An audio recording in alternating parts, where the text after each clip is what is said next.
لا الہ الا اللہ۔ وَإِذْ قَالَتِ الْمَلَائِكَةُ يَا مَرْيَمُ إِنَّ اللَّهَ اصْطَفَاكِ۔ اب دیکھیے یہ حضرت زکریا اور حضرت یحییٰ کا قصہ آ گیا کہ بانجھ بوڑھی عورت کے بطن سے شدید ضعیفی کی عمر میں حضرت زکریا کو اللہ نے یحییٰ جیسا بیٹا دے دیا، تو کیا یہ عام قانون کے مطابق ہے؟ یہ بھی تو معجزہ تھا۔ اسی طریقے سے اس سے ذرا بڑھ کر ایک معجزہ ہے کہ جو حضرت مسیح کا ہے کہ وہاں باپ کا معاملہ نہیں ہے۔ فرمایا وَإِذْ قَالَتِ الْمَلَائِكَةُ يَا مَرْيَمُ، اور یاد کرو جب کہ کہا فرشتوں نے اے مریم، اِنَّ اللَّهَ اصْطَفَاكِ وَطَهَّرَكَ وَاصْطَفَاكَ عَلَىٰ نِسَاءِ الْعَالَمِينَ، یقیناً اللہ نے تمہیں چن لیا ہے اور تمہیں خوب پاک کر دیا ہے اور تمہیں چن لیا ہے تمام جہان کی خواتین پر۔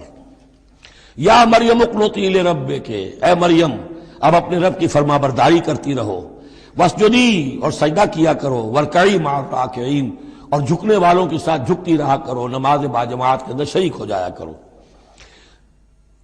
ذالک من انباء الغیب نوحی الیک، اور یہ غیب کی خبروں میں سے ہے جو اے محمد ہم آپ کو وحی کر رہے ہیں۔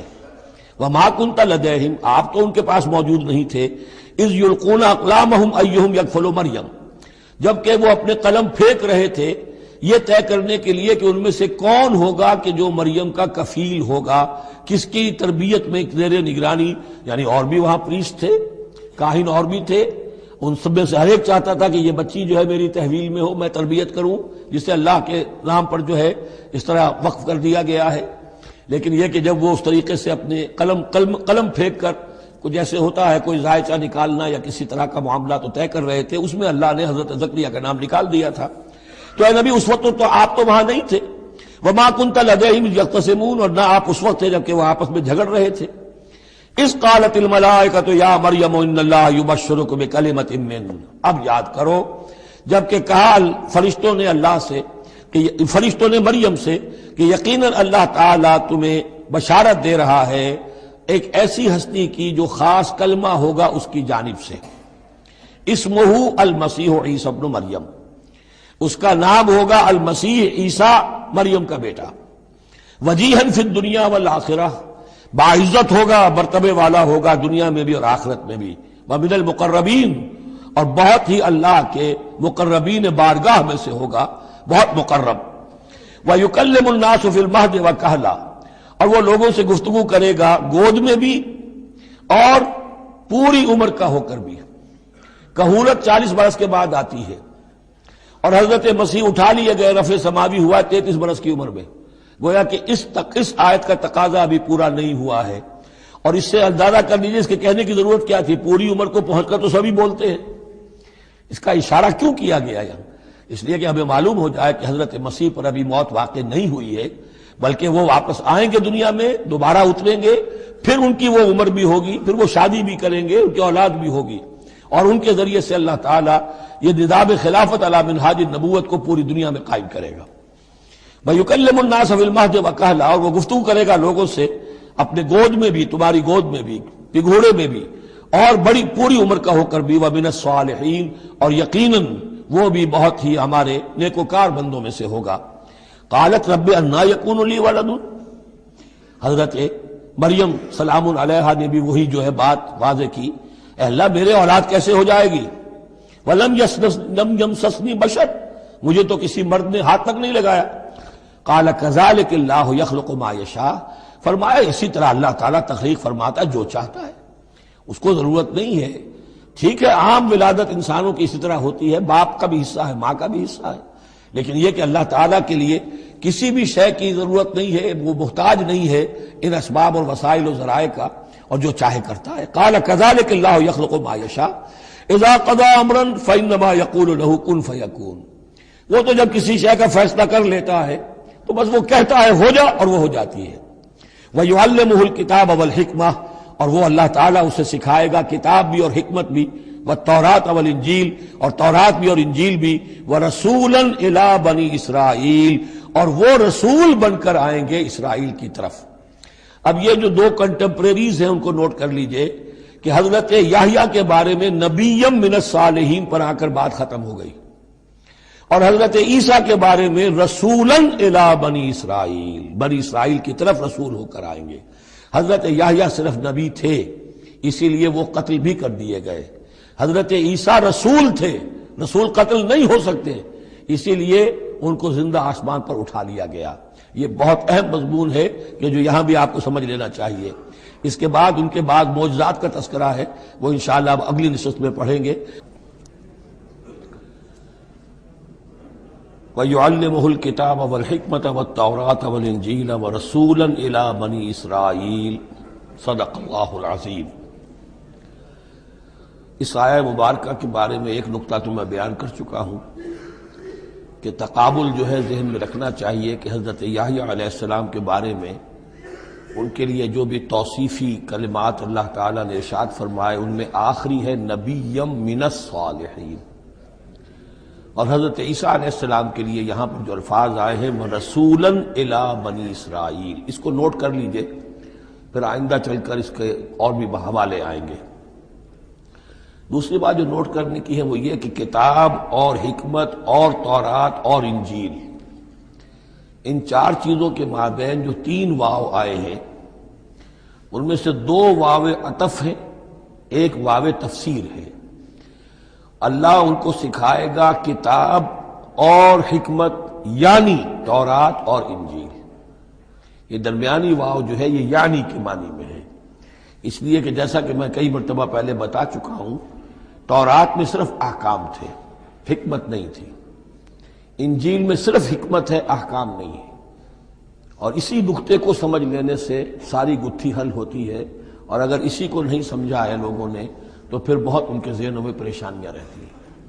تو اس مقام کو نوٹ کیجئے، وَيُعَلِّمُهُ الْكِتَابَ وَالْحِكْمَةَ، اللہ اسے سکھائے گا کتاب بھی اور حکمت بھی، وَالتَّوْرَاةَ وَالْإِنْجِيلَ، یعنی تورات بھی اور انجیل بھی، وَرَسُولًا إِلَىٰ بَنِي إِسْرَائِيلَ انی قد جئتکم بآیۃ من ربکم۔ ابھی تک گفتگو ہو رہی تھی کہ حضرت مریم سلام علیہا کو یہ ساری خوشخبریاں اللہ تعالیٰ کی طرف سے دی گئی۔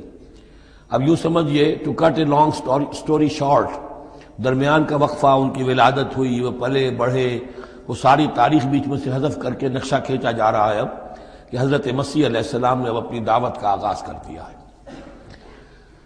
انی قد جئتکم بآیۃ من ربکم، میں تمہارے پاس آیا ہوں تمہارے رب کی طرف سے نشانی لے کر۔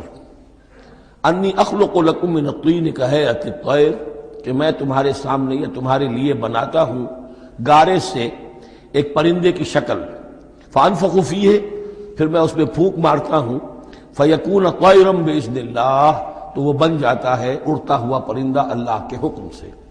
یہاں آپ نوٹ کرتے جائیے گا، ہر معجزے کے بعد باذن اللہ، باذن اللہ، باذن اللہ، یعنی یہ میرا کوئی دعویٰ نہیں ہے، میرا کوئی کمال نہیں ہے، یہ جو کچھ ہے وہ اللہ کے حکم سے ہے۔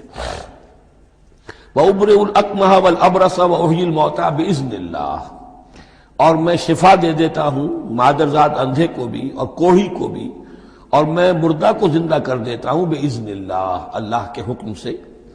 وَأُنَبِّئُكُم بِمَا تَأْكُلُونَ وَمَا تَدَّخِرُونَ فِي بُيُوتِكُمْ، اور میں تمہیں یہ بھی بتا سکتا ہوں کہ تم کیا کھاتے ہو اور کیا چیزیں تم نے اپنے گھروں میں ذخیرہ کر رکھی ہیں۔ ان فی ذلک لآیۃ لکم، اس میں تمام چیزوں میں تمہارے لیے نشانی ہے، ان کنتم مومنین، اگر تم ایمان والے ہو یا ایمان لانا چاہو، یعنی یہ کہ اپنی رسالت کے صداقت اور حقانیت کے دلیل کے طور پر یہ معجزات پیش فرمائے۔ وَمُصَدِّقًا لِمَا بَيْنَ يَدَيَّ مِنَ التَّوْرَاةِ، اور میں تصدیق کرتے ہوئے آیا ہوں اس کی کہ جو میرے سامنے موجود ہے تورات میں سے۔ وَلِأُحِلَّ لَكُمْ بَعْضَ الَّذِي حُرِّمَ عَلَيْكُمْ، اور تاکہ میں کچھ حلال قرار دوں تم پر وہ چیزیں جو تم پر حرام کر دی گئی ہیں۔ یہ اصل میں اشارہ ہے سبت کے حکم کے بارے میں، کہ جیسے ہمارے ہاں بھی بعض جو مذہبی مزاج کے لوگ ہوتے ہیں ان میں پھر بڑی سختی پیدا ہو جاتی ہے، غلو کرتے چلے جاتے ہیں دین کے احکام میں۔ تو سبت کے حکم میں یہودیوں نے اس حد تک غلو کر لیا تھا کہ کسی مریض کو دعا کرنا اس کے لیے کہ اللہ اس کو شفا دے دے، یہ بھی نہیں کرنا، کچھ نہیں کرنا، کوئی کام، گویا کہ یہ بھی دنیا کا کام ہے۔ لہذا اس کی ایک انتہا تک وہ پہنچ گئے تھے جن کو آ کے حضرت مسیح علیہ السلام نے پھر اس کی وضاحت کی کہ یہ چیز کے اس کی تقاضوں میں شامل نہیں ہے۔ وَجِئْتُكُم بِآیَةٍ مِّن رَبِّكُمْ، اور میں تمہارے پاس لے کر آیا ہوں نشانی تمہارے رب کی طرف سے، فاتقوا اللہ واطیعون، پس اللہ کا تقوی اختیار کرو اور میری اطاعت کرو۔ ان اللہ ربی و ربکم فاعبدوہ، یقیناً اللہ ہی میرا بھی رب ہے اور تمہارا بھی رب ہے، پس اسی کی بندگی کرو۔ ھذا صراط مستقیم، یہی سیدھا راستہ ہے۔ آپ کو یہی الفاظ ملیں گے سورہ مریم میں انشاءاللہ۔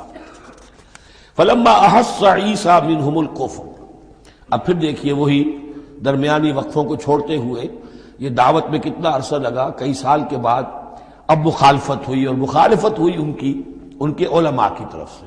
یہود کے جو علماء تھے شدید ترین مخالفت انہوں نے کی، ان کی مسندوں کو خطرہ ہو گیا، ان کی چودراہٹیں جو ہے وہ خطرے میں پڑ گئی، تو انہوں نے مخالفت کی۔ اور اس وقت تک ظاہر بات ہے کہ یہودیوں پر ان کے علماء کا جو ہے اثر و رسوخ بہت زیادہ تھا۔ فلما احس عیسیٰ منہم الکفر، جب عیسیٰ نے محسوس کیا ان سے کفر کی شدت کہ اب یہ مخالفت پر تل گئے، قال من انصاری الی اللہ، تو انہوں نے ایک پکار لگائی، ایک ندا دی، ایک دعوت عام دی، کون ہے جو میرے مددگار ہے اللہ کی راہ میں؟ یعنی اب جو کشاکش ہونے والی ہے، جو تصادم ہونے والا ہے، اس میں ایک حزب اللہ بنے گی اور ایک حزب الشیطان ہوگا، کون ہے جو میرا مددگار ہو الی اللہ، اللہ کے کام میں۔ یہی اصل اساس ہے دین میں کام کرنے کے لیے کہ اسی بنیاد پر کوئی شخص اٹھے کہ میں دین کا یہ کام کرنا چاہتا ہوں، کون ہے جو میرا ساتھ دے۔ یہ ایک بالکل طبعی طریقہ ہوتا ہے جماعت سازی کا۔ ایک داعی اور داعی پر اعتماد کرنے والے، داعی سے اتفاق کرنے والے لوگ اس کے ساتھی بن جاتے ہیں۔ ساتھی اس کے ذاتی اعتبار سے نہیں ہوتے، اس کی حکومت قائم کرنے کے لیے نہیں، اللہ کی حکومت قائم کرنے کے لیے، اس کی سرداری کے لیے نہیں، اللہ تعالیٰ کے دین کے غلبے کے لیے۔ قال الحواریون نحن انصار اللہ، کہا حواریین نے کہ ہم ہیں اللہ کے مددگار۔ حواری جو ہے اصل میں اس کے معنی ہے دھوبی، جو کپڑے کو دھو کر صاف کر دیتا ہے۔ یہ لفظ پھر آگے بڑھا ہے اپنے کردار کو صاف کرنا، اپنے اخلاق کو صاف کرنا، لیکن چونکہ حضرت مسیح علیہ السلام کی بہت سی جو تبلیغ تھی وہ گلیلی جھیل کے کناروں پر ہوتی تھی۔ اب وہاں ظاہر بات ہے جھیل جو ہے بڑی تھی، وہ سمندر کی طرح ہے، جھیل نہیں ہے، بہت بڑی جھیل ہے، تو وہاں وہ کبھی دھوبی ہوتے تھے، ان میں تبلیغ کرتے تھے، کہیں بچھیرے ہوتے تھے مچھلیاں پکڑنے والے، جا کے انہیں تبلیغ کرتے تھے کہ اے مچھلیوں کے پکڑنے والوں، مچھلیوں کا شکار کرنے والوں، آؤ کہ میں تمہیں انسانوں کا شکار کرنا سکھاؤں۔ اور ان دھوبیوں میں تبلیغ کی ہے، تو ان میں سے کچھ لوگ جو ہے انہوں نے اپنے آپ کو پیش کر دیا۔ قال الحواریون نحن انصار اللہ آمنا باللہ، ہم ایمان لائے اللہ پر، واشہد بأننا مسلمون، تو آپ بھی اب گواہ رہیے گا کہ ہم اللہ کے فرمانبردار ہیں۔ ربنا آمنا بما انزلت، اے رب ہمارے ہم ایمان لے آئے اس پر جو تو نے نازل فرمایا، واتبعنا الرسول، اور ہم اتباع کر رہے ہیں تیرے رسول کی، فاکتبنا مع الشاہدین، تو اے پروردگار ہمارا نام گواہوں میں لکھ لے۔ یہ گواہ یہی ہے کہ جو لفظ اختیار کیا گیا ہے اب عیسائیوں کے خاص فرقے کی طرف سے، یہواز وٹنسز، یہوا کا لفظ جو ہے وہ عبرانی میں خدا کے لیے ہے، خدا کے گواہ، یعنی وہی بات کہ جو قرآن مجید میں آئی ہے، وَكَذَلِكَ جَعَلْنَاكُمْ أُمَّةً وَسَطًا لِتَكُونُوا شُهَدَاءَ عَلَى النَّاسِ وَيَكُونَ الرَّسُولُ عَلَيْكُمْ شَهِيدًا، تو اللہ ہمیں اپنے گواہوں میں ہمارا نام لکھ لے، یہواز وٹنسز۔ فاکتبنا مع الشاہدین، مراد یہ نہیں ہے کہ یہ یہواز وٹنسز وہ لوگ ہیں، میں نے صرف وہ لفظ کی مناسبت کہ انہوں نے یہ لفظ کیوں اختیار کیا ہے، کہ یہ لفظ قدیم ہے، اسلامی حکمت اور اسلام کی مصطلحات جو ہیں ان میں اس کی ایک حیثیت ہے۔ وَمَكَرُوا وَمَكَرَ اللَّهُ، اب انہوں نے بھی چالیں چلی اور اللہ نے بھی چال چلی۔ وہ جو ان کے فریسی بیٹھے ہوئے تھے، علماء بیٹھے ہوئے تھے، وہ چالیں چل رہے تھے کسی طرح اس کو پکڑوائیں، کسی طرح، اس لیے کہ وہاں جو حکومت تھی وہ یہودیوں کی نہیں تھی۔ اگرچہ یہودی ایک بادشاہ تھا، پپٹ کنگ، جیسے کنگ فاروق ہوتے تھے مصر کے اندر، اصل حکومت انگریزوں کی تھی، لیکن کنگ فاروق بیٹھے ہوئے ہیں۔ اسی طرح کا وہ پپٹ کنگ تھا کہ جو یہودیوں میں سے تھا، اصل حکومت تھی رومیوں کی، اور رومی گورنر پائلیٹس پونٹس وہ وہاں پر موجود تھا۔ اور اس طرح کی کوئی کیپٹل پنشمنٹ جو ہے وہ یہودی خود نہیں دے سکتے تھے جب تک کہ وہ جو اصل گورنر ہے اس کی طرف سے اس کا حکم صادر نہ کیا جائے، لیکن ان کی مذہبی عدالتیں تھیں، اس میں بیٹھ کر یہ ان کے مفتی، ان کے فریسی، ان کے علماء بیٹھ کے فیصلے کرتے تھے، اور اگر وہ فیصلہ دے دیتے تھے تو ان فیصلوں کی ایگزیکیوشن جو ہے وہ پھر رومن گورنمنٹ کے تھرو، اور وہ ہوتی تھی اس کی جو تنفیذ جو ہے وہ پائلیٹس پونٹس کے ذریعے سے، لہذا ان کے ہاتھ بندھے ہوئے تھے۔ اب کسی طریقے سے پھنسوائیں اس کو، سوال الٹے سیدھے کرنے، ایسے سوال کرنے کے وہ جواب دیں تو اس میں بغاوت کی بو آ جائے تو کہیں دیکھو یہ رومیو یہ تمہارا باغی ہے. اس طرح کی وہ چالیں چل رہے تھے. وَمَكَرُوا وَمَكَرَ اللَّهُ، اللہ کی اپنی چال تھی. اب اللہ کی چال کیا تھی؟ اب اس کی تفصیل قرآن میں نہیں ہے. یعنی یہ کہ ان کے حواریین میں سے ہی ایک نے دھوکہ دیا اور حضرت مسیح علیہ السلام کو گرفتار کروایا. اب اس کے بعد اللہ تعالیٰ نے جو کچھ انجیل برنباس میں ہے، قرآن میں نہیں ہے، حدیث میں نہیں ہے، ہمارے اولین جو مفسرین ہیں ان کے ہاں بھی نہیں ہے، لیکن یہ انجیل برنباس، ایونجیلیم برنابے، جو پوپ کی لائبریری سے برآمد ہوئی ہے، اس کے اندر یہ تفصیل ہے کہ جس حواری نے آپ کو غداری کر کے پکڑوایا تھا، گرفتار کروایا تھا، اس کی شکل حضرت مسیح کی بدل دی اللہ نے، اور وہ پکڑا گیا، سولی وہ چڑھا ہے، اور حضرت مسیح پر وہ ہاتھ ڈال ہی نہیں سکے، بلکہ جس باغ میں آپ روپوش تھے، جیسے ایک کوٹھڑی سی بنی ہوئی تھی جس میں کوئی آلات وغیرہ رکھ دیتے ہیں، اس باغ میں وہ روپوش تھے اور اس کوٹھڑی میں عبادت کر رہے تھے. باقی جو ان کے حواری ہیں 12 وہ باہر تھے. اس وقت وہ سٹک گیا، ایک شخص وہاں سے چپکے سے گیا کہ اب میں پکڑواؤں گا، اور جا کر جو ہے وہ سپاہیوں کو لے آیا، رات کے وقت انجیلیں لے کر آئے. اس نے کہا میں اندر جاؤں گا، جسے میں کہوں اے ہمارے استاد بس پکڑ لینا وہی مسیح ہے. اس لیے کہ رومیوں کو کیا پتا تھا وہ مسیح کون ہے، وہ تو یہودی ہے. لہذا جیسے ہمارے ہاں پولیس والوں کو کیا پتا ہے وہ آئے ہیں، آئیڈینٹیفائی کون کرے گا. تو اس نے کہا کہ میں کہوں گا اے میرے آقا میرے استاد بس پکڑ لینا. اب یہ جب اندر داخل ہوا تو جیسے ہی کمرے میں داخل ہوا، اس کوٹھڑی میں اس کی چھت پھٹی، 4 فرشتے نازل ہوئے، حضرت مسیح کو لے کر وہ چلے گئے، اور اس شخص کی شکل جو ہے وہ بدل دی گئی حضرت مسیح والی. اب یہ گھبرا کر باہر نکلا تو دوسرے حواریین جو تھے انہوں نے کہا اے ہمارے استاد، اور ادھر سے وہ سپاہی جو ہیں داخل ہو گئے، انہوں نے اسی کو قابو کیا. سولی وہ چڑھایا اصل میں، حضرت مسیح نہیں. لیکن یہ ساری تفاصیل جو ہیں یہ قرآن میں بھی نہیں ہے، حدیث میں بھی نہیں ہے. جب حدیث میں نہیں ہے، قرآن میں نہیں ہے، تو ہمارے مفسرین کے پاس بھی نہیں ہو سکتی تھی. لیکن یہ کہ یہ شہادت جو ہے یہ در حقیقت انہی کے گھر سے ہمیں ملی ہے، اور یہ پوری طریقے سے فٹ ان کرتی ہے، پوری طریقے سے قرآن کا جو بیان ہے اس میں یہ پوری طرح فٹ ہوتی ہے.